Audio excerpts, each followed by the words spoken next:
Good morning. This is Between the Lines live from Strickfaden Park in Perkins Township, and I'm here with Tim Coleman, Township Trustee Tim Coleman, Perkins Township Trustee, who's running for re-election. It's campaign season. Tim, welcome to Between the Lines. Matt, thanks for having me. I appreciate Between the Lines promoting me. Well, we're just here asking you questions. Okay. And we're, Between the Lines is offering all candidates an opportunity to be on the program. And Tim is the first one so far since September, which is the traditional campaign season. So let me ask you, let's start off. You've been a township trustee since 2001? 2006. 2006. Okay, so that's almost 20 years. Yes. Did you know you were going to run? Did you ever contemplate not running for re-election this year? No, I've always thought about running again. There's a lot of things that we've been doing that have affected the community positively, and I want to continue doing those. There's a long list of things. One is what we have right here, Strickfaden Park. Right. It gets used tremendously by a lot of people. It gets rented out. The pavilion gets rented out, and people, as you can probably see in the background, people will be walking by us. A lot of people walk through the park on a daily basis.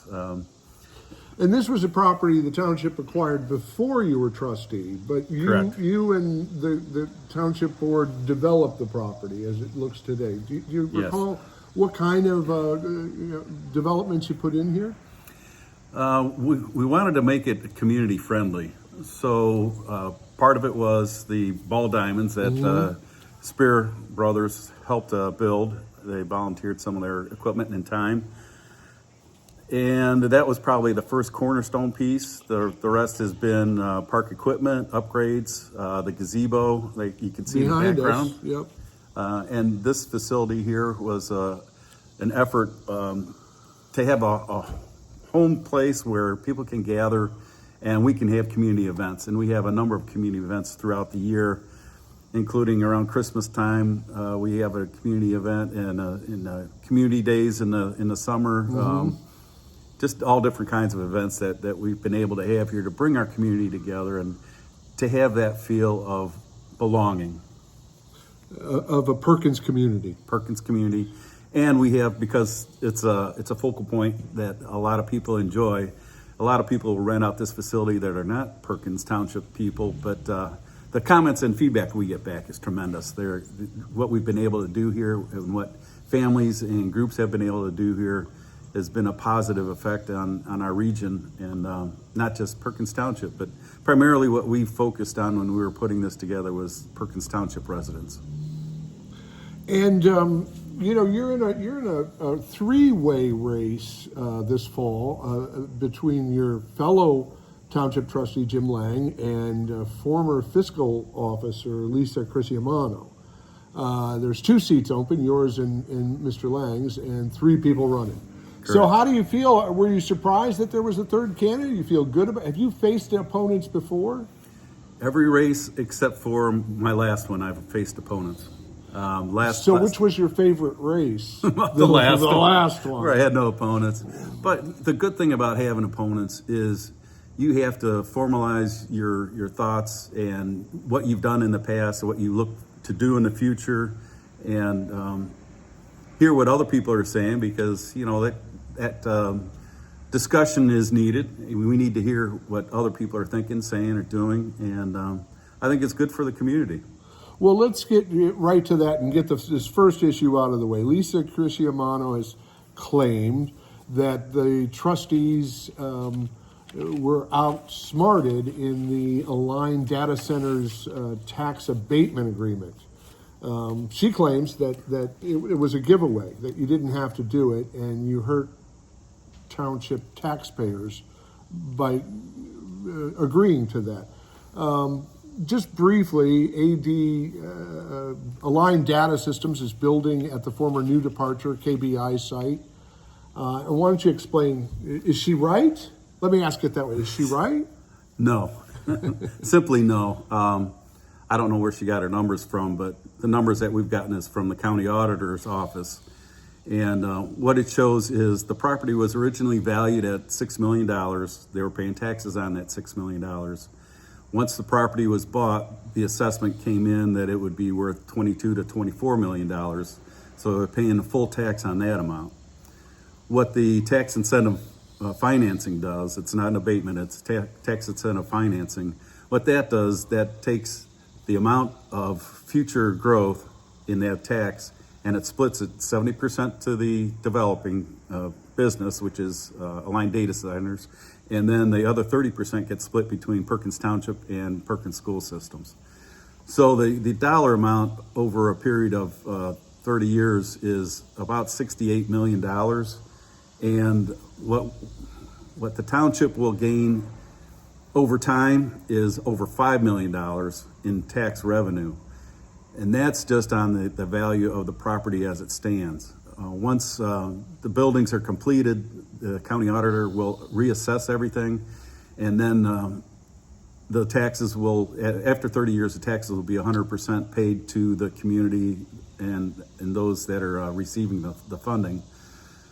Long story short. Too late. No, go ahead.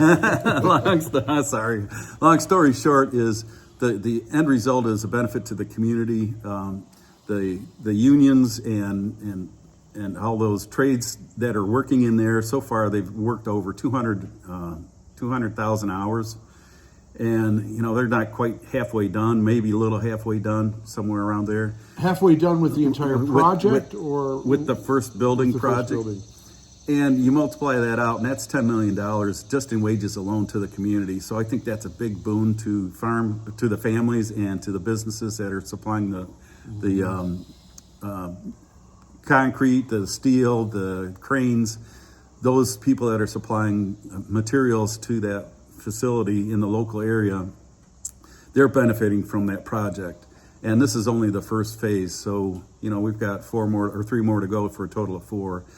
Once they're completed, right now the guesstimate from the auditor's office is about over $400 million added to the property tax.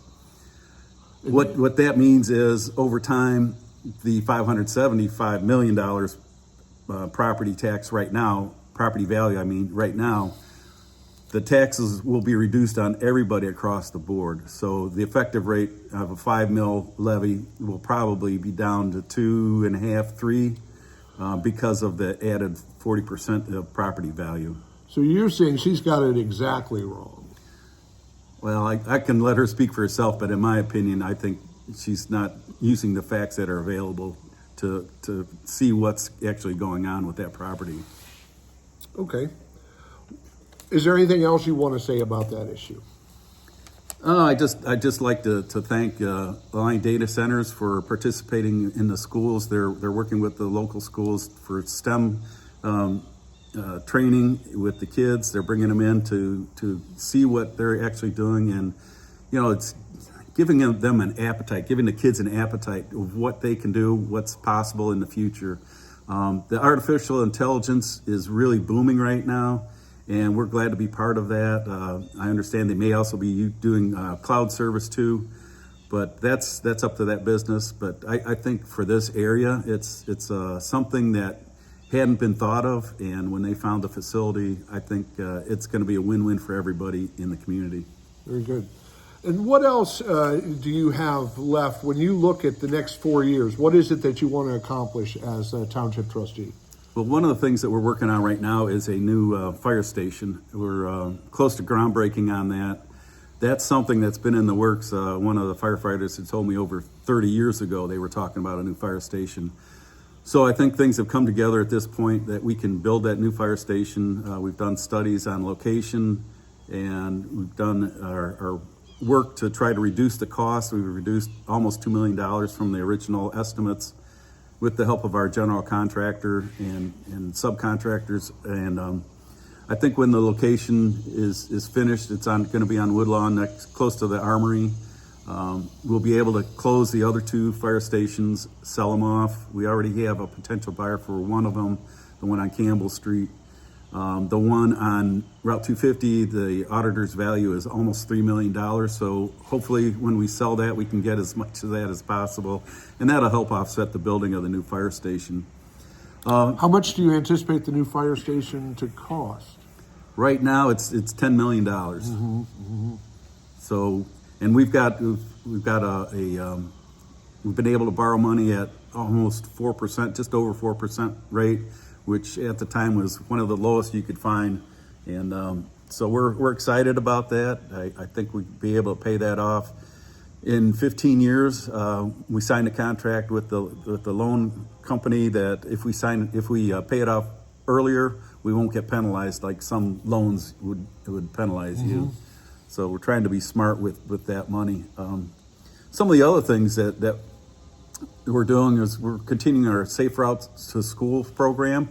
We're trying to make sure that our children that are walking to and from school have safe routes. They can walk on sidewalks that are safe from vehicles. Unfortunately, a few years back, we had a student that was riding a skateboard in the middle of the street, and he got struck and injured extremely bad and passed away. That sort of tipped us off that we needed to take a closer look at our community and walkways and sidewalks. So we're continuing that effort. We're going to be doing a project in the next few years on Perkins Avenue.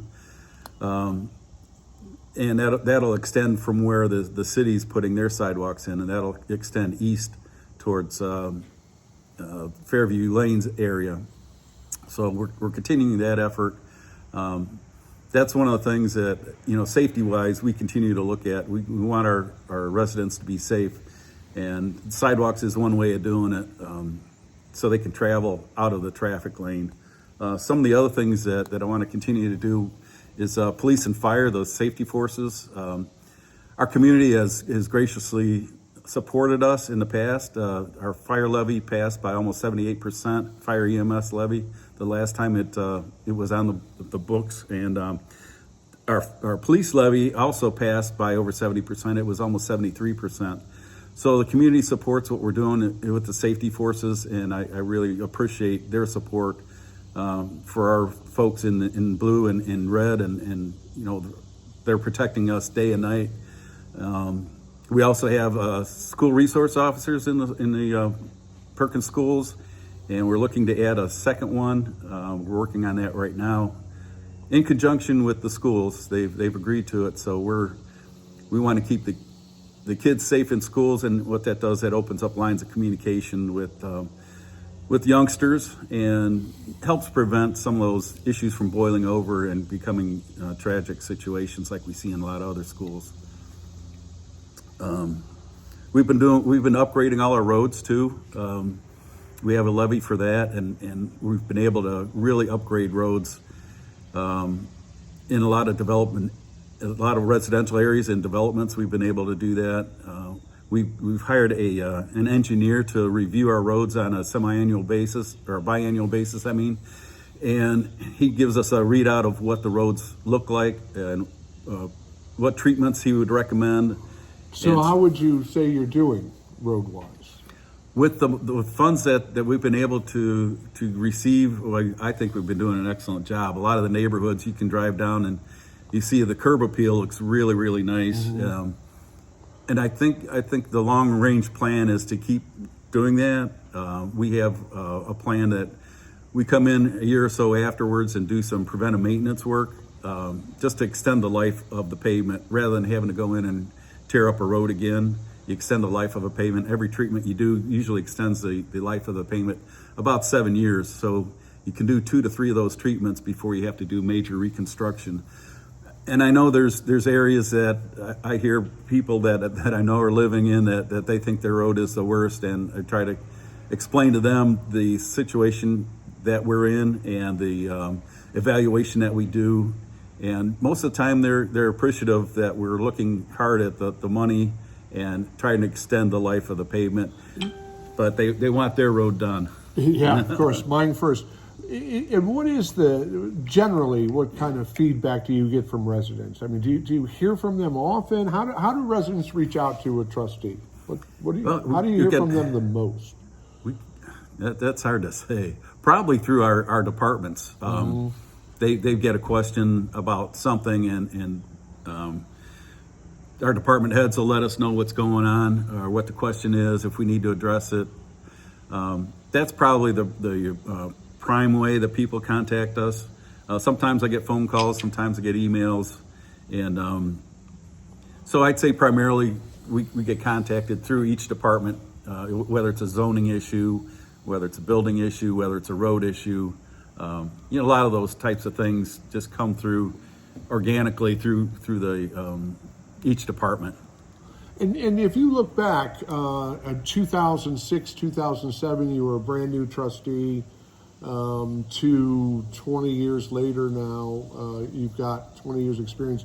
What would you tell that first year trustee? What do you think he needs to know? Get your computers up and running as soon as possible, because they're a big benefit to the whole township itself.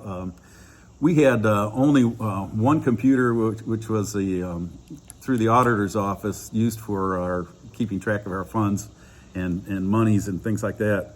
Now pretty much everyone has their own computer to be able to do their work on. And I think that benefit that we didn't have when I first started is a great tool to have. There's so many things we can do with it.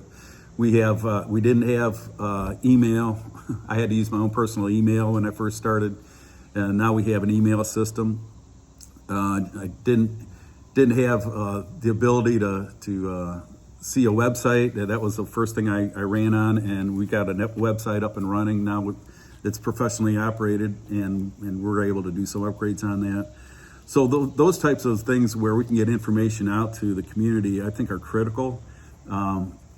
We have Ohio Checkbook is online. It was something that I was really looking forward to doing. It opens our checkbook up. People can actually access it online and see who we're paying, what we're buying, what income we're getting, and it's a tool that's usable to anybody that wants to get online. And it's an open government tool. Exactly. Sunshine Law, we've had requests for information, and we can point to that and say, that information you're looking for is on this website, here's how you do it. And usually that satisfies people for those types of issues. But some of the other things that we've been doing is affordable. One of the things that's a byproduct of living in Perkins Township is the affordable cost of living here. I've talked to people who have moved in from other areas, Cleveland area or Toledo area, and they're very happy that the cost of living here is much less than where they came from. Taxes are much lower than where they came from. Safety services in Perkins Township are much better than where they came from. So they're happy with a lot of those things that I've been able to participate in. Well, let me ask you about the cost of government. And we should note that I think it was last year, the Perkins Township trustees voted to not collect the windfall property taxes. Is that right? It was the increase in inside millage. It was over Right. over $400,000. We put an abatement on. One of the only communities in the county. And the state as well. The county did the same thing. County did the same thing. We did the same thing. So we're looking at that again. My inclination is to continue that for this next year too. That'll be $1 million back, almost $1 million back to the community. Can the township afford to do that? Well, because it was an increase in tax revenue, An we had to unvoted take for increase. Yes, we had to take a look at that, because at first I thought we were going to have to lay people off. And in talking with the county auditor and county treasurer, they gave us some numbers, facts, and figures that said, no, this is an increase, and unless you were planning on spending that on something, which we were not. So, Which happens. But what about the Blue Ribbon Commission, the county-wide commission that studied how to reduce the cost of government? What are your thoughts on that? Well, Perkins Township participated in that. We pretty much had somebody at every meeting, whether it was me or department heads that had the affected topic at the time. There was a lot of good ideas that came out of that. One of the things that I think we realized is how much, and one of the Blue Ribbon Commission members told me, he says, I didn't believe how much I heard that you guys are already working together. and you're saving money for the taxpayers by working together and reducing costs. One of the things too is that I was able to tell some of the cost savings things that we've done at the township. We used to collect leaves. It'd take us 2 to 3 months to collect leaves, and that was all that we did because of the way we did it.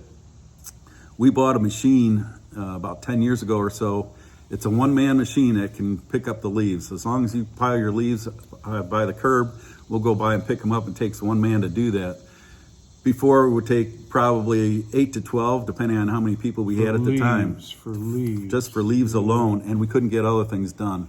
So that frees up those man hours to work on things like catch basins, street repair, sign replacement, different things, maintenance-wise that we need to be doing on the streets and in the area. So that was one of the things I was able to share, and a lot of people were impressed with that. We've actually been able to look at some of the equipment rentals that we do and tell other people that's how we do it. One of the things I said when I was with the state, I was able to rent equipment off the state bids.